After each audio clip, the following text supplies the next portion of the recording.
Good morning, everyone. Calling the case of Bandana Waddle Dee versus Smash Brothers. I'm happy to see you made it to the correct side of the courthouse this time, Prosecution. Are both sides ready? The prosecution is ready, Your Honor. The defense is ready, Your Honor. Very well. Your opening statement, please, Prosecutor Derek. Your Honor, my client, Mr. D, and I believe it is far past time that Waddle Dees got their due in Super Smash Bros. They've been a part of Kirby from the very beginning as loyal servants to King Dedede in Kirby's Dreamland nearly 30 years ago, and have even already appeared in Smash Bros. Games as part of Dedede's introduction, his moveset in Brawl, and again as enemies in Smash Run. The court accepts the prosecution's opening statement into the court record. I trust you have an adequate rebuttal prepared, defense. Not just an adequate rebuttal, Your Honor, a complete rebuttal. I'll start by highlighting the obvious. You wouldn't make a Goomba playable in Smash. Why a Waddle Dee? That was a rhetorical question, by the way. Prosecutor, the fact that you couldn't even introduce the subject without first explaining that he's just one of thousands, no, perhaps millions, of Kirby's most basic, generic, low-level enemy says it all. You already admitted it yourself when you said that Waddle Dees are, and I quote, basically the Goombas of Kirby games. Hold it! There may be millions of Waddle Dees, but there's one that's proven himself worthy of Smash. In fact, over the years, this one Waddle Dee has risen through the ranks and has been recognized for his efforts, and all he had to do was pick up a spear. Bandana Waddle Dee has become just as prominent as any of the other Kirby mainstays in Smash, and in fact, it would complete the quartet that was featured in Kirby's Return to Dreamland. He's the only playable character from that game not playable in Smash, and that needs to be fixed. Heck, Bandana Dee has been around since the SNES, where he was featured as one of the opponents in Kirby Superstar's Megaton Punch. I'd love to see a Goomba crack the world in half. And since then, he's become one of Kirby's closest friends. He helped him out by tossing items in both Triple Deluxe and Planet Robobot, was Kirby's confidant through all of Battle Royale, and was the only other playable character in Rainbow Curse. And that's not even counting his co-starring role in Return to Dreamland. Now, remind me, who were the others? Oh right, Kirby, Meta Knight, and Dedede, who were all in Smash. And he was right there along these three as one of the initial Dream Friends in Star Allies. In fact, ever since Return to Dreamland, Bandana Waddle Dee has made just as many appearances in Kirby games as King Dedede and more than Meta Knight. He's every bit as important as Kirby's other representatives in Smash. Hold it! You are aware you're not on the defense team today, correct, Prosecutor? Because you just made my case without me having to lift a finger. I'd like to call the court's attention to a particular sentence in your argument. All he had to do was pick up a spear. Your words, Prosecutor, not mine. That's literally all he had to do. Unless you're saying that's all it takes to make it into Smash as a playable character these days. Picking up a spear and putting on a bandana? Tossing items to Kirby in a cameo appearance? Have we really fallen so far? Furthermore, you're saying a lot about how Bandana Waddle Dee has risen to prominence over the course of the series. He's so prominent, in fact, that he didn't even make it onto the box art for the most recent game in the series, Kirby Star Allies. Sure, an apparition of him appears in the game as a dream friend, but that's not even him in the flesh, and it's a completely optional minor role compared to the actual Star Allies Kirby journeys with. If that's how Kirby treats quote-unquote one of his closest friends, remind me never to become his enemy. Kirby's Return to Dreamland came out in 2011. Playable Bandana Waddle Dee is so 7 years ago. Objection! When have box art appearances ever been relevant to a Smash Bros. Slot? The Wii Fit trainer certainly wasn't the star of her box art, yet she still made it in. And how does a yoga instructor make it in over one of the most beloved characters in all of Kirby? That yoga instructor you just brushed off so disrespectfully just now, Prosecutor, does in fact appear on the Japanese and European box art for Wii Fit and Wii Fit Plus. And not only that, like it or not, that same yoga instructor is the star of one of Nintendo's most prolific franchises.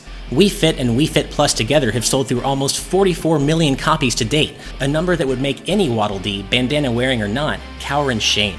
And while it's true that you don't have to headline a multi-million selling game to make the cut for Smash, suggesting that Bandana Waddle Dee is anywhere near equal in relevance to Wii Fit Trainer, or anything other than a Goomba, is simply preposterous. The only thing preposterous is the idea that Kirby isn't a huge financial success. It's Nintendo's 8th best-selling franchise, and even if the collective sales still fall short of Wii Fit, you know what else does? The entire Smash Bros. Series 2, missing the mark by millions of copies. So, by your own admission, the Smash Bros. Series isn't as prominent as Wii Fit. I think we both know that that's not the case. Even beyond that though, what does anyone remember about Wii Fit beyond the trainer being in Smash and the balance board? Nothing! Did the Wii Fit trainer ever get its own anime?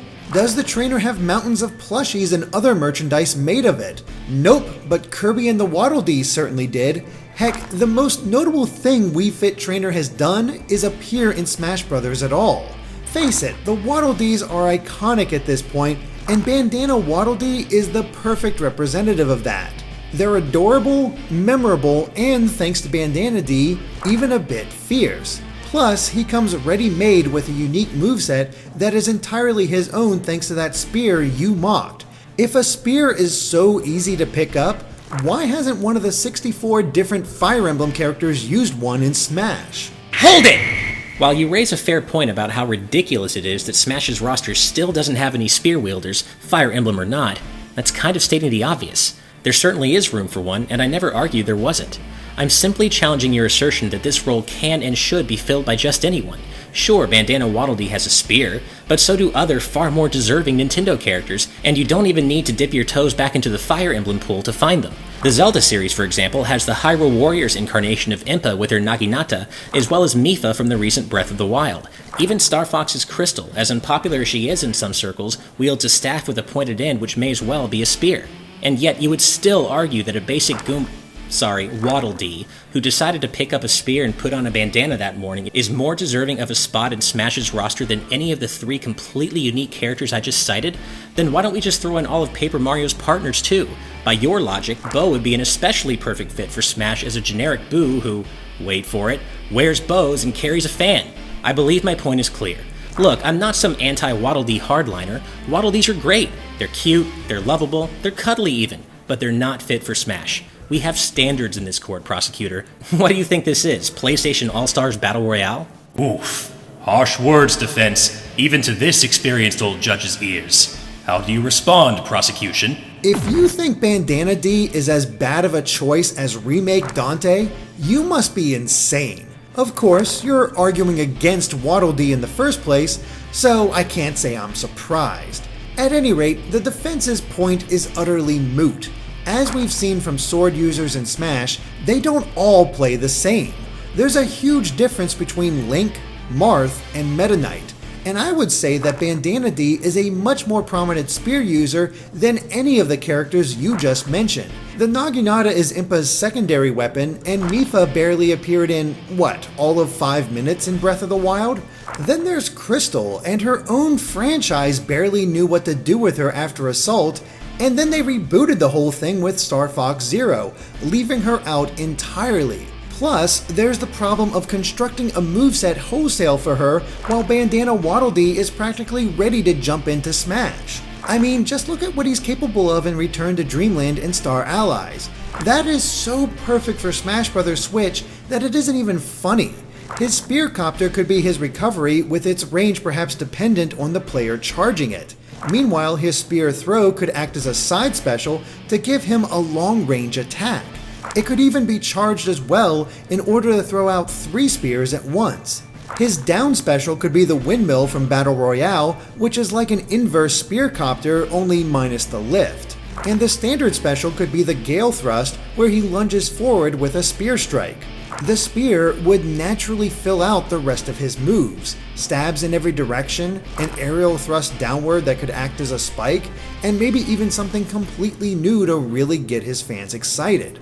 For example, he could somehow perform a kind of twirl where he spirals up the spear and slams it into the ground for extra power.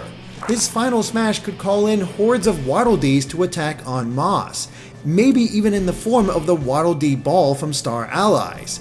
They could even really change things up by integrating a few parasol-based attacks. There's so much potential here, and it's wasted by keeping Bandana Dee on the bandana bench. And if you want to talk friends of Kirby, he's beaten up so many of them over the years that it would be more shocking if they didn't go toe-to-toe. He's never had to fight Bandana Dee once. All he could do was face him in a test of strength. That's true respect. That is mighty impressive. The prosecution's argument is noted. How do you respond, defense? With an objection, of course! Now, granted, I will admit the potential moveset you just laid out for Bandana Waddle Dee was mildly interesting, until you broke your own rules, prosecutor. It seems you expect me, this court, and our honorable Judge Hand here to abide your argument for Bandana Waddle Dee as a completely unique, fleshed out, smash-ready version of a generic character, even though you yourself just conflated him and his potential moves with Parasol Waddle Dee, who most certainly is not just another generic Waddle Dee that just happens to be carrying a parasol. In case you couldn't tell, Your Honor, that was sarcasm. Let's keep it clean, defense. My apologies, Your Honor. But how many Waddle Dees does it take to construct a complete moveset for Smash? More than just one, clearly. The spear would naturally fill out the rest of his moves. Doesn't cut it in this court, prosecutor. Take that! The defense raises a compelling point. How is this character supposed to stand on its own if it can't even fill out its own moveset? What say you, prosecution? Your Honor, Ness wasn't able to fill out his moveset either. In fact, none of his special moves are even his. They were all stolen directly from Paula. Why does Ness get a pass for this, and Waddle Dee is hounded by the defense for the simple suggestion of a little parasol? Regardless, just because there's a lot of something, that doesn't mean it's generic. Waddle Dees have done tons over the years across every single Kirby game. Sure, they may simply walk around or nap, but others ride in roughs, drive cars, and even made trains that look just like themselves. How can you not find that cute and memorable? And besides, even the fact that his moveset could be pulled from across the series, when has that ever stopped Master Sakurai from creating moves wholesale or choosing possibilities from across a character's history? Where do you think Captain Falcon's Falcon Punch came from? Bandana Dee simply deserves that spot in Smash. Hold it! The prosecution has made the claim that Waddle Dees are quote-unquote iconic, which the defense believes is a strong word. If it pleases you, Your Honor, I have a question for the court. Proceed, defense. Thank you, Your Honor. Ladies and gentlemen of the court, I ask simply this. Is it mere coincidence that, of all of King Dedede's special moves in Super Smash Bros. Brawl, the only two that were completely replaced in the transition to Smash 4 were the ones featuring Waddle Dees? Let's break it down. In Brawl, Dedede's side special was the Waddle Dee toss, where he would throw Waddle Dees at enemies with the occasional extra damaging Gordo tossed in for good measure. And what did Smash 4 replace that with? The Gordo toss. Smash 4 literally took out only the Waddle Dees from a move named after Waddle Dees. But wait, there's more. Dedede's final smash in Brawl, Waddle Dee Army, was widely considered to be so ineffectual and worthless that it too was replaced by a new final smash called Dedede Burst, which, you guessed it, has nothing to do with Waddle Dees. Clearly, even the king himself knows Waddle Dees have no place on Smash's battlefields, pun not intended. Regardless, I rest my case, Your Honor. It's time for Bandana Waddle Dee to Waddle Dee heck out of this courtroom. And yet they still carry Dedede into battle, proving them to be his most loyal subjects. You didn't see Gordos in Star Allies opening cutscene. No, you saw Waddle Dees. You didn't see other Kirby enemies in Subspace Emissary either, just the Waddle Dee. And I would argue, Your Honor, that removing them from Dedede's moveset leaves them perfectly available as a playable Smash fighter. It's time for Bandana Dee to take the stage. Well, defense, that makes one thing right you've gotten all day. They carry him into battle. But they don't stay there because, as I just illustrated, their own king knows they don't belong. And so do they. Order! Order in the court! It's time to render my verdict. In the case of Bandana Waddle Dee versus Smash Brothers, I rule that Bandana Waddle Dee is not fit for Smash. While the prosecution's points do paint a clear picture of how Bandana Waddle Dee could work, the defense's arguments get to the truth of the matter. Bandana Waddle Dee's appeal is simply too limited. It is this court's belief that an appearance in Smash needs to go beyond practicality and focus more on how influential the character is. Case dismissed. Oh, come on! That's just